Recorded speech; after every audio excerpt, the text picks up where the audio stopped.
Šalter Erste banki v ruskim Keresture robil 6 roky a jak vyjavil šéf kulskej expozitúry Zoran Peruničić, zavarti je, pretože nevyplnil finansijni efekti banki.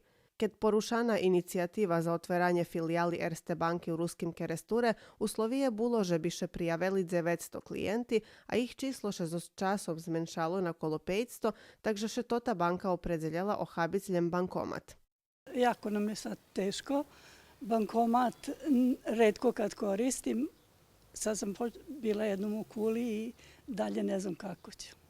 Ako mogu da ponovo otvore, to bi bilo najbolje za ceo Krstur, jer ima stariji još nego što sam ja, kojima je teško i da odu do Kule.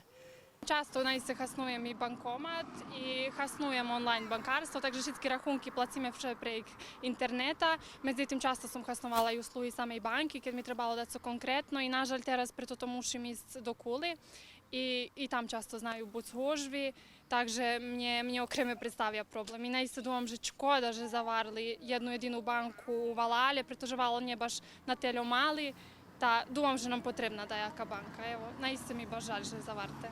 Ja savjetujem ľudzo, všetci, co znaju, okreme mladi, a i to tiku starši naj prejdu na toto online bankarstvo i proviziji, tunči všetko može doma obaviti akvarija zo fotelji, takže že bi še zmenšali hužvi, všetci, co možu, думам, že treba, že bi hasnovali nješka toto, co nam internet dava. Хвильково у Керестуре пенjež mož podzvihnuc na 2 bankomatoh, lebo na šalteroh u pošti, co hodno buc problem, poneže nješicki znaju hasnovac bankomati, ta u tim slučaju budu mušic hodzic do Kuli.